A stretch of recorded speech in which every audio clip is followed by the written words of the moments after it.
날이 갑작스레 확 바뀌는 것 같죠. 추석 명절이 가까우니까 진짜 가을이 오긴 오나 봅니다. 옷차림들도 조금씩 달라지는 것 같고요. 어제 저녁에는 잘 때 좀 춥다 그렇게 느껴지기도 하더라고요. 이런 간절기에 여러분들 특별히 건강 많이 주의하시기를 바랍니다. 여러분, 누군가를 사랑한다는 일은 참 아름다운 일이죠. 그런데 때로는 안타까운 사랑을 볼 때가 있습니다. 남모르게 누군가를 사랑하는 사람을 볼 때 그때 참 안타깝죠. 흔히 우리는 그것을 짝사랑이라고 말하죠. 사랑하는 것이 들켜버리면 떠날까봐 홀로 감춰둔 그런 사랑을 하는 그런 사람을 볼 때가 간혹 있습니다. 하지만 자신은 내가 누군가를 사랑하는지 아무도 모를 거야 라고 말하지만 사실은 옆에 있는 사람들은 그 사랑을 쉽게 알아차리곤 합니다. 왜냐하면 가만히 행동하는 것을 보면 탁 태가 나기 때문이지요.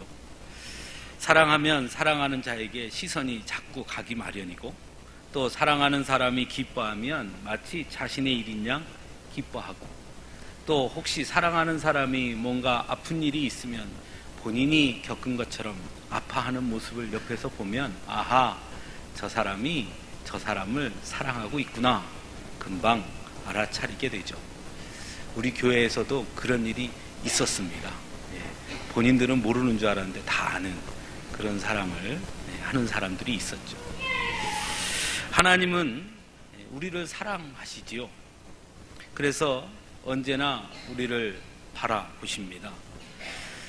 비록 우리가 그 사랑을 알아차리지 못할 때라도 하나님은 끊임없이 우리를 바라보시죠. 우리가 기뻐하면 마치 자신의 일인 양 기뻐하시고, 우리가 고통스러워하면 마치 자신의 고통인 양 같이 아파하십니다. 왜 그럴까요? 그것은 하나님이 우리를 사랑하기 때문이지요. 히브리서, 우리가 함께 오늘 본 이 성경에는 하나님의 사랑을 매우 독특하게 우리에게 소개하고 있습니다. 히브리서에 따르면 예수님을 진정한 대제사장이라고 소개합니다. 하지만 그와 동시에 또한 고난을 당하고 시험을 받으신 분이라고도 분명하게 증거합니다. 예수님을 천사보다 높으신 하나님의 아들이시다라고 강하게 강조하지만 또한 한편에서는 하나님의 아들이 우리와 같은 인간이 되었음 또한 선언하고 있습니다. 그것이 가능한 것은 곧 그것이 바로 우리를 향한 하나님의 사랑 때문이다 라고 증거하고 있습니다. 결국 히브리서가 우리에게 가르쳐주는 우리를 향한 하나님의 사랑은 크게 두 가지로 요약할 수 있음을 알 수 있습니다. 첫째는 동일성입니다. 사랑하면 사랑하는 사람처럼 되고 싶어지는 것 말입니다. 사랑하면 닮는다 라는 말 우리 많이 쓰지요? 아마 그런 의미일 것입니다. 그래서 천사보다 높으신 하나님의 아들이 사랑 때문에 인간이 되었다라는 것입니다. 두 번째는 내어줌이죠. 사랑하면 자신을 사랑하는 이를 위해 모든 것을 다 내어주는 것입니다. 그럼에도 불구하고 조금도 아까워하지 않지요. 사랑하는 사람을 위해서는 언제든지 양보하지요. 클래식 음악을 들으면 잠만 오는 사람이, 사랑하는 사람이 그 음악을 좋아하면 함께 클래식 음악을 듣는 것이죠. 혼자 들을 때는 조금만 듣다가 보면 잠으로 빠져들지만 사랑하는 사람과 함께 들으면 절대로 잠이 오지 않지요. 그것이 사랑 아니겠습니까? 예수님은 진정한 제사장이었습니다. 그러나 그 제사장이 우리를 사랑하기 때문에 친히 제물이 됩니다. 자신을 온통 다 내어놓는 것이죠. 우리를 사랑하기 때문에 기꺼이 자신을 내어놓은 것입니다.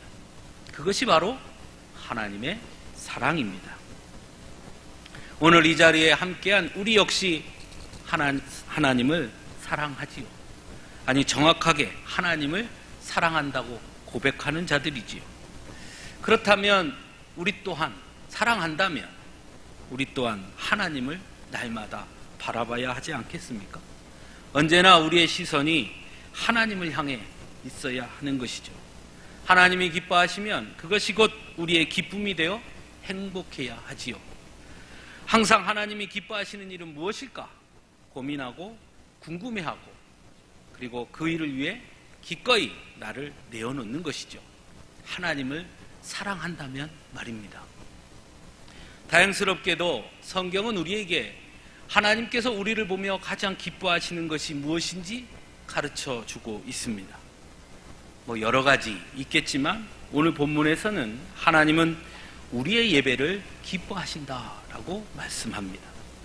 그러니 우리가 하나님을 사랑한다면, 그래서 하나님이 기뻐하시는 것을 원한다면 우리는 마땅히 하나님 앞에 예배 드려야 하는 것이죠. 그저 드리는 예배가 아니라 사랑하는 자가 기뻐하게 하기 위해서 최선의 예배, 최고의 예배를 드려야 하는 것이죠. 그리고 그 예배에는 하나님이 우리를 사랑하신 것과 같은 그 마음이 함께 담겨 있어야 할 것입니다. 우리를 사랑하셔서 우리와 동질화를 이루어 주신 것처럼 우리 또한 예배를 통해 하나님과 하나됨이 이루어져야 하는 것입니다. 우리만의 예배가 아니라 성령 하나님이 임재하시고 성령의 역사가 드러나는 그런 예배가 되어서 하나님과 우리가 예배 안에서 온전히 하나 되는 역사가 일어나야 하는 것이죠. 그래서 성경에서는 우리에게 신령과 진정으로 예배할지니라 라고 말씀합니다. 어떻게 보면 아주 당연한 말씀이기도 하지요. 그러나 또한 오늘 본문에서는 예배에 있어서 또 다른 동질성이 있어야 한다고 강조하고 있습니다. 즉 하나님과 우리가 하나됨을 이루는 것 매우 중요하지만 그것 외에 또 중요한 것이 있다라는 것이죠. 바로 예배하는 자들의 동질성입니다. 하나님의 은혜에 대한 간절함에 동일성이 있어야 합니다. 우리가 함께 예배하는 우리 모두는 이 시간 하나님의 은혜가 우리 안에 동일하게 임하기를 원하는 그 간절함의 동일성이 우리 안에 있어야 한다는 것입니다. 또한 예배하는 자들은 모두 우리가 하나님 앞에서 죄인이라는 그 고백의 동일성이 있어야 하는 것입니다. 그래야 우리가 예배 안에서 하나됨을 이루는 것입니다. 그래서 예배에는 인간의 차별이 틈을 타서는 안 되는 것이죠. 그가 누구든 어떤 사회적 지위에 있든 하나님 앞에 서면 우리는 모두 죄인이라는 동일성에서 제외될 수 있는 사람은 이 세상에 어느 누구도 없기 때문입니다. 그래서 오늘 본문에서도 형제 사랑하기를 계속하고 손님 대접하기를 잊지 말라라고 권면합니다. 하나님의 택하심과 부르심 안에서 먼저 하나님의 자녀가 된 우리들은 분명히 하나님으로부터 우리가 감당하지 못할 은혜와 사랑을 먼저 입은 자들임에 틀림이 없습니다. 근데 문제는 이 사실만 너무 강조한 나머지 하나님을 알지 못하는 이들에 대한 우월성으로 나타나서는 안 된다는 것입니다. 비록 하나님의 사랑과 은혜를 입었지만 여전히 그럼에도 불구하고 우리는 하나님 앞에서는 죄인임을 고백한다면 하나님을 알지 못하는 이들과 다를 것이 없다는 동일성을 가지고 그들을 향한 끝없는 사랑과 긍휼의 마음을 품을 수 있어야 한다는 것입니다. 히브리서 10장 25절에 이런 말씀이 있습니다. 모이기를 패하는 어떤 사람들의 습관과 같이 하지 말고 오직 권하여 그날이 가까움을 볼수록 그리하자. 이 말씀을 보면 오늘 본문에서 손님 대접하기를 잊지 말라 할 때 그 손님이 어쩌면 거짓 교사들로 인해서 또는 다른 이유 때문에 신앙 공동체에서 이탈한 그런 자들이 있었고 어쩌면 그들을 손님이라 칭했는지도 모르겠다라는 생각이 듭니다. 물론 직접적으로는 이방인을 말하는 것일 수도 있지만 또 한편으로는 함께 신앙생활하다 이탈한 자들, 요즘 말로 표현하면 잃어버린 양이라고 표하는 그들을 향해서도 끝없이 사랑하는 마음을 가지고 함께 동일성을 이루어낼 수 있어야 한다라고 볼 수 있다는 것이죠. 흔히 이런 말을 가끔 듣습니다. 반대하는 사람은 용서할 수 있으나 배신자는 용서할 수 없다. 오늘 본문에서 만일 손님이 신앙 공동체를 떠난 이들이라고 말한다면 오늘 본문에서는 그들을 사랑하는 것, 그것을 잊지 말라라고 말씀하고 있는 것입니다. 그 동일성을 이루어야 된다는 것이죠. 세 번째로 예배하는 자들이 누려야 할 또 하나의 동일성이 있는데 그것은 바로 본문 3절입니다. 너희도 함께 갇힌 것 같이 갇힌 자를 생각하고 너희도 몸을 가졌은즉 학대받은 자를 생각하라. 초대교회 성도들은 우리가 잘 아는 대로 수많은 고난과 핍박을 겪었습니다. 어떤 일은 매를 맞기도 하고 어떤 일은 갇히기도 했고 때로는 죽임을 당하기도 했습니다. 하나님이 기뻐하시는 예배란 비록 지금 나는 고난을 당하지 않는다 하더라도 고난 당하는 이들의 아픔에 함께 동참하는 그 동일성이 있어야 한다라는 것입니다. 나만 복받았으니 나만 행복하니 할렐루야 하고 하나님을 찬양하는 것이 아니라 고난당하는 형제들의 아픔을 같이 가슴에 안고 기도하고 통회하는 그 동일성이 예배 안에 이루어져야 한다는 것이죠. 물론 오늘날 우리들은 초대교회 성도들과 같은 어쩌면 그런 고난은 겪지 않고 있는지는 모르겠습니다만은 그러나 여전히 우리 안에는 여러 가지 삶의 고난을 겪는 분들이 분명히 존재합니다. 하나님이 기뻐하시는 예배는 우리가 그들의 고난을 함께 나누며 드리는 예배를 기뻐하신다라는 것입니다. 그래서 마지막으로 예배와 삶의 동일성이 이루어져야 함을 말씀합니다. 본문 16절에 이렇게 말씀하죠. 선을 행함과 서로 나누어 주기를 잊지 말라. 하나님은 이 같은 제사를 기뻐하십니다. 즉 하나님이 기뻐하시는 예배란 우리의 삶과 예배가 일치, 곧 동일성을 이루어야 한다는 것입니다. 예배와 삶은 결코 분리될 수 없는 것입니다. 왜냐하면 믿는 자들에게 있어 예배란 우리의 중심이기 때문입니다. 오늘날 우리에게 있어 어쩌면 이것이 가장 부족한 것이 아닐까 생각해 봅니다. 오늘날 세상이, 사회가 교회를 그리고 성도들을 비판하는 가장 큰 이유 또한 바로 이것일 것입니다.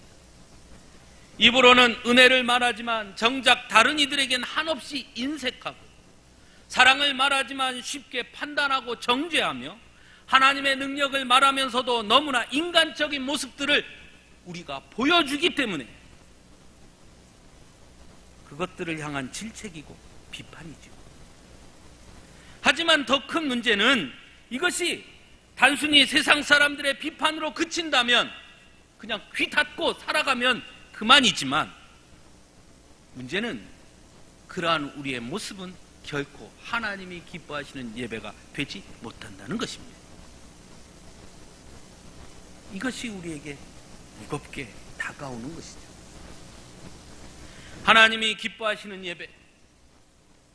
예배 드리는 자들의 동일성, 예배 드리는 대상, 우리 하나님과 예배 안에서의 하나됨, 그 예배가 될 때 하나님이 우리의 예배를 기뻐하시는 것처럼 또한 잊지 말아야 할 것은 예배에는 내어드림이 있어야 한다는 것입니다.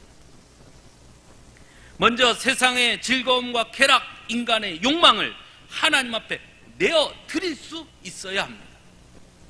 본문 4절은 이렇게 증거합니다. 모든 사람은 결혼을 기이 여기고 침소를 더럽히지 않게 하라. 음행하는 자들과 간음하는 자들을 하나님이 심판하시리라. 음행과 간음의 이면에는 쾌락을 향한 인간의 욕망이 내재되어 있는 것이죠. 하지만 하나님께서 기뻐하시는 예배를 드리기 원한다면 그 쾌락을 향한 인간의 욕망을 하나님 앞에 다 내어놓아야 한다는 것입니다. 5절에서는 돈을 사랑하지 말고 있는 바를 좋게 알라라고 말씀합니다. 즉 소유에 대한 욕망 또한 하나님 앞에 내어놓아야 한다는 것입니다. 물질에 대한 집착, 그것 또한 하나님께 내어드려야 하는 것이죠.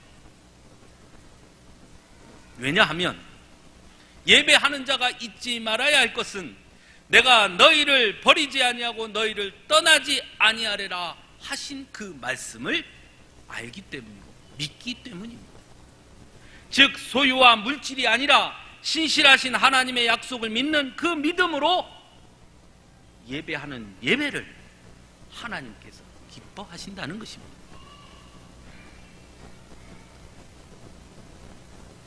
그런데 우리의 예배가 어떠한가 하는 것이죠. 또한 이것은 우리의 삶의 주도권을 하나님께 내어드려야 한다는 것과 같은 말씀입니다. 하나님이 기뻐하시는 예배를 드리는 자들은 언제나 나의 주도권을 하나님께 내어드릴 수 있어야 합니다. 여전히 나의 주도권을 내가 쥔 채 하나님께 예배한다는 것은 눈으로 보이기에 형식적으로는 예배를 드림이 될지 몰라도 진정한 예배가 될 수 없고 진정한 예배가 되지 않는 예배는 결코 하나님께서 기뻐하지 아니하신다라는 것입니다. 우리가 분명하게 기억해야 할 것은 예배를 드리지 않아서 이스라엘 백성들이 하나님의 징계를 받은 것이 아니라는 사실입니다. 가인이 하나님께 예배하지 않아서 하나님께서 그의 예배를 받지 않으신 것도 아닙니다. 예배를 드리지만 그 중심에 여전히 인간의 욕망이 있고 여전히 우리의 주도권을 우리가 쥔 채 예배했기 때문에 하나님은 그 예배를 받지 아니하셨던 것입니다. 어떻게 알 수 있냐고요? 자신의 예배를 하나님께서 흠양하지 않자 가인이 어떤 행동을 합니까? 동생을 죽입니다. 철저하게 자기 중심적이었습니다. 예배의 중심이 자신에게 있다는 것을 아주 단편적으로 보여주는 사건입니다. 오늘날 우리의 문제 역시 하나님께 받기를 원하면서 실상 하나님께 드리는 일에는 너무나 인색하다는 것입니다. 나를 변화시켜 주시옵소서 하지만 변화하기 위한 노력은 부족하다는 것입니다. 변화시켜 주소서 하면 나를 하나님께 드려야 하나님이 만져서 꾸기든지 펴든지 하나님이 하실 것입니다. 여전히 내가 꽉 쥐고 있는 채로 나를 변화시켜 주소서. 절대로 변화될 수 없죠. 여전히 너무나 많은 것을 쥐고 하나님도 내가 쥐고 있는 것 중 그 많은 것 중에 하나가 되어 있는 한 결코 우리는 하나님 앞에 온전한 예배를 드릴 수 없습니다. 마지막으로 오늘 본문에는 일상을 하나님께 내어놓으라 말씀합니다. 본문 15절입니다. 우리는 예수로 말미암아 항상 찬송의 제사를 하나님께 드리자라고 말씀합니다. 어느 특정한 장소, 어떤 특정한 시간, 어떤 특정한 때가 아니라 일상에서 항상 예배하는 자들이 되어야 한다는 것입니다.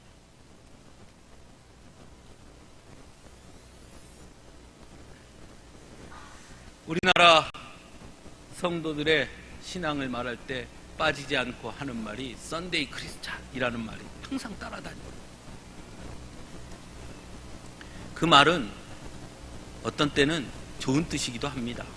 주일에는 항상 예배하는 자들이잖아요. 그러나 사실 그 내면의 뜻은 주일날만 예배드리는 자라는 겁니다. 일주일에 한 번 예배 시간에 예배 드렸으니 그것으로 됐다 한다는 것입니다. 여러분, 사랑하면 금방 보고 헤어지고 나면 어떻습니까? 또 보고 싶어지는 겁니다. 사랑을 표현한 말 중에 제일 멋있는 말 중에 하나가 이거 같아요. 보고 있으면서도 보고 싶어진다. 그런 거예요.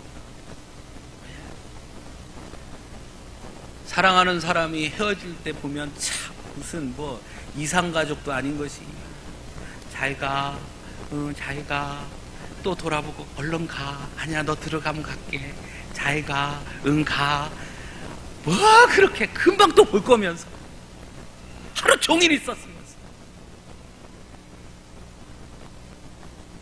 사랑하는 성도 여러분, 하나님은 사랑하십니까? 네? 사랑하는 사람 일주일에 한 번 보면 됩니까? 그것도 1시간 보는 걸로 나 너 사랑해 하면 됩니까? 그 진짜 사랑입니까? 하나님은 우리가 모태 태어나기 전부터 우리를 끊임없이 바라보시고 지금도 바라보시고 언제나 바라보시는데, 그렇게 사랑하는데 일주일에 한 번 1시간 와서 사랑해, 일주일 기다려, 되는 겁니까? 사랑하면 하루 종일 매시 매초 그 사람을 생각하게 되는 것입니다. 하나님은 주무시지도 아니하시고 언제나 우리를 바라보시고 생각하십니다. 그래서 본문 8절에는 예수 그리스도는 어제나 오늘이나 영원토록 동일하시다, 영원토록 동일하게 우리를 사랑하신다 말씀합니다. 그게 하나님의 사랑이니까요. 그러면 정말 우리는 하나님을 사랑하는 것일까요? 여러분 질문해 보십시오. 스스로. 정말 하나님을 사랑하는 것입니까?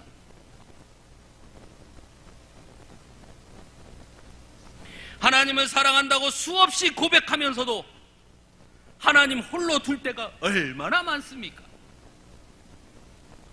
목사님, 그게 나쁜 남자 스타일의 사랑입니다. 그겁니까?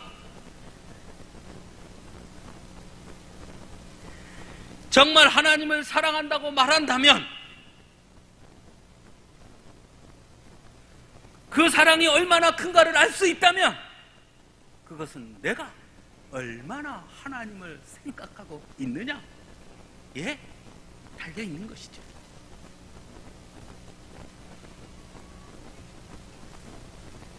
사랑하는 성도 여러분, 어떤 책에 이런 글이 있는 것을 본 적이 있습니다. 사랑이란 말처럼 무거운 것이 없다. 그렇죠. 사랑이란 말처럼 무거운 것이 없고 무서운 것이 없습니다. 어떻게 알 수 있냐고요?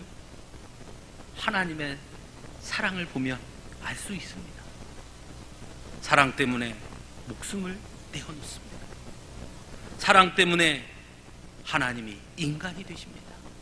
사랑 때문에 고난을 당합니다. 사랑 때문에 모욕을 당합니다. 그러니 사랑처럼 무거운 말도 무서운 말도 없는 것이죠. 하지만 또한 사랑처럼 가벼운 말도 없는 것 같습니다. 요즘 세상을 보면 더욱 그렇습니다. 너무 쉽게 사랑한다 말하고 너무 쉽게 변하는 것을 보면 정말 사랑이 참 가볍구나 생각하게 됩니다. CF 카피의 사랑은 변하는 거야, 그렇게 말하잖아요. 우리를 향한 하나님의 사랑은 이 세상 그 어떤 사랑보다 무거운 사랑입니다. 그럼 하나님을 향한 우리의 사랑은 어떠합니까? 우리를 향한 하나님의 사랑의 무게만큼은 다 따라가지 못할지 몰라도 그래도 적어도 요즘 세상에서 말하는 것처럼 사랑은 변하는 거야, 그렇게 마냥 가벼워서는 안 되지 않겠습니까? 사랑하는 성도 여러분, 스스로 질문해 봅시다. 나는 하나님을 사랑하는가?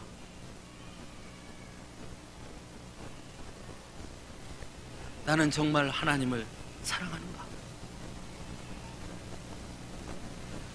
내가 정말 하나님을 사랑한다면 하나님이 기뻐하시는 것을 해야 하지 않겠습니까? 다른 많은 것들 중에 적어도 우리 하나님이 기뻐하시는 예배는 드릴 수 있어야 하지 않겠습니까? 신령과 진정으로 드리는 그 예배에 최선을 다하고 최고의 우선순위를 두는 성도, 그들이 드리는 예배, 하나님이 기뻐하시지 않겠습니까? 먼저 우리 안에 동질성이 회복되는 그 예배를 드립시다. 그래서 함께 드리는 예배가 중요한 것입니다. 함께 기도하고 함께 찬양하는 것이 그래서 중요합니다. 나 홀로의 예배가 아니라 우리가 함께 드리는 예배 말입니다. 그렇다고 우리만의 예배로 만족해서는 안 될 것입니다. 이웃들과 함께하는 예배가 되도록 우리의 발을 넓게 펼치고 여전히 하나님의 사랑을 깨닫지 못하는 이들에게 그 사랑을 전함으로 함께 예배하는 예배의 장을 넓혀가는 일들을 우리가 감당해야 하는 것입니다. 그저 형식적이고 이례적인 예배가 되지 않도록 해야 합니다. 일주일에 한 번 그것으로 만족하는 것이 아니라 우리의 삶이 예배가 되도록 해야 합니다. 나의 삶의 주도권을 하나님께 내어드리고 나의 중심을 하나님께 내어드려야 합니다. 나의 일상을 하나님께 내어드릴 수 있어야 합니다.